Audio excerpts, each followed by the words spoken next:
appetite mo na makaganti ka sa... Pero hindi talaga yun ang paraan para ayusin ang sigalot ninyong mag-asawa. Hindi yun ang pamamaraan ng batas. Tama. Ang pamamaraan ng batas natin, due process. Kaya may katagalan ng konti dyan. Di ba?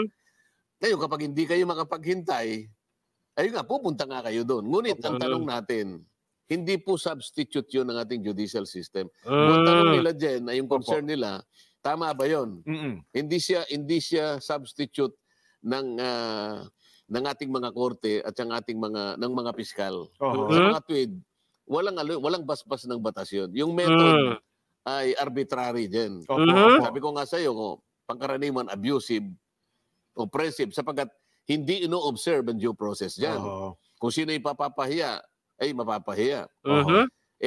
Ewan ko kung nag-training siya sa conciliation. Kasi talagang training na yan.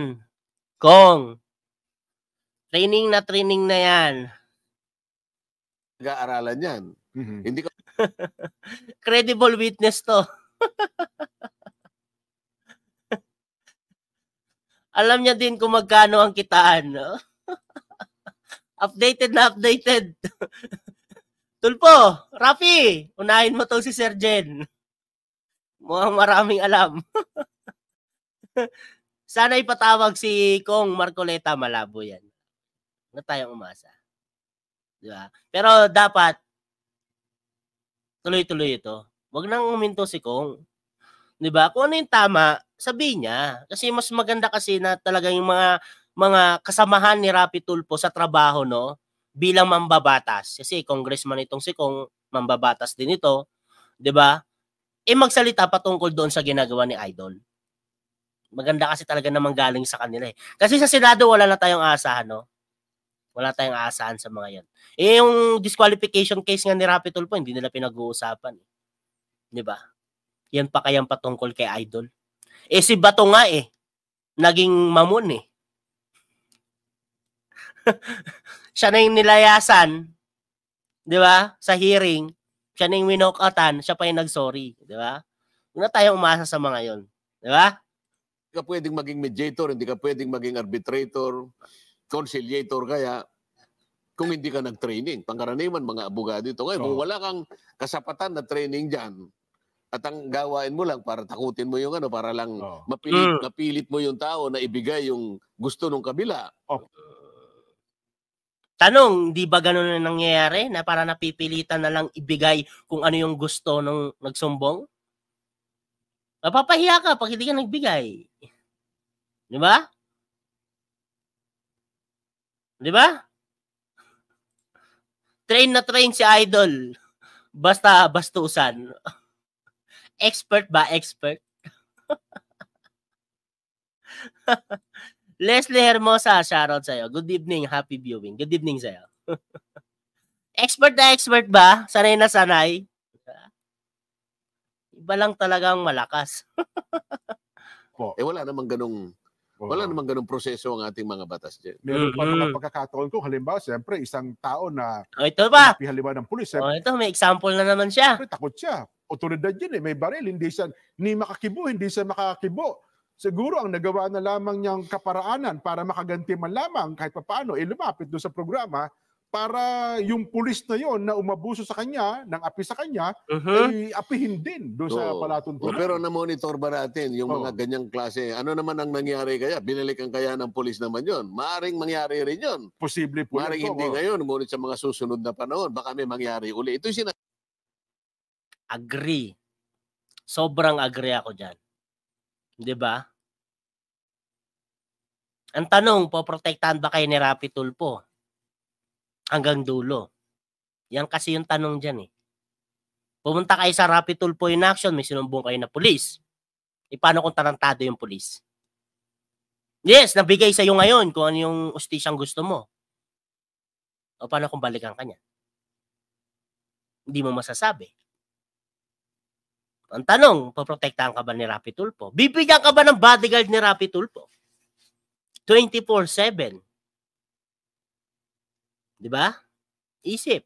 Kung nagsumbo ka sa tamang proseso, mapapablatter mo yun.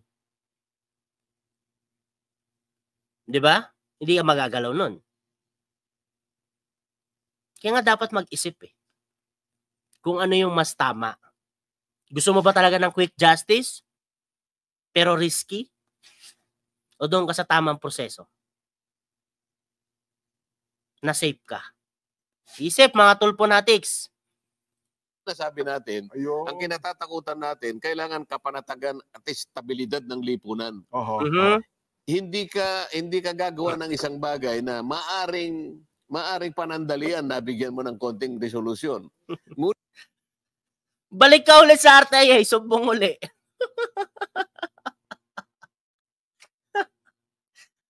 O, di ba? Anong gusto nyo? Ganun ba gusto nyo? Sumbong lang kayo ng sumbong? Paano kung katulad ni Weska na trigger, Happy? Paano pag gumanti lahat ng kinomplain, yari? Diba? Isip. Mga tulponatics. Ngunit yung pangmatagalan, hindi ka nakakasiguro na walang babangon uli ng problema dyan, na baka mas malala pa sapagkat hindi naayon doon sa inihingi ng ating mga... Ito. Sabi ni RevTech, shoutout sa'yo. Lul, ang blatter, kahit pumunta kay Tulpo o hindi, pwede mag-blatter. Diba? O, nag-iisip ba tong MC na to? Isip ka mabuti. O, anong nangyari? Pumunta ka sa Rapid Tulpo in Action. Nagpa-blatter. Gumawa ka lang ng sarili mong, alam mo yung yung gumawa ka pa ng next step bago pumunta doon sa tamang proseso. Nagigets mo ba talaga yon?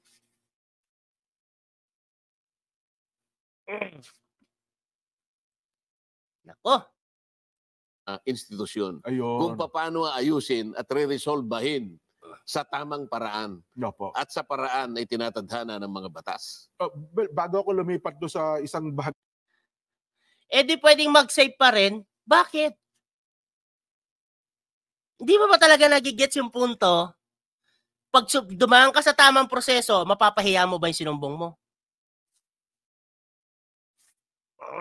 Utak, nasaan? Yung usapan dito, pahiyaan.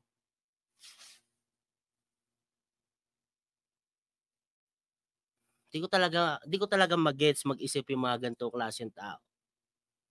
Ano ba yung mas safe? Yung sinumbong mo yung isang tao sa tamang proseso. Kasi yung sinumbong mo, mag-iisip din yan Na-blatter ako. Napahiya ba siya? Isip. Pag nilapit mo sa Rapid Tulpo in Action, yes, ganoon naman talaga ang nangyayari. Next step nga nagkakaroon ka ng next step.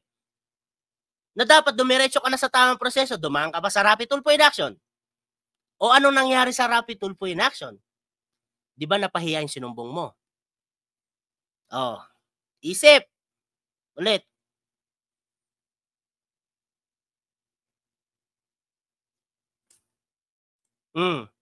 Sabay mambastos.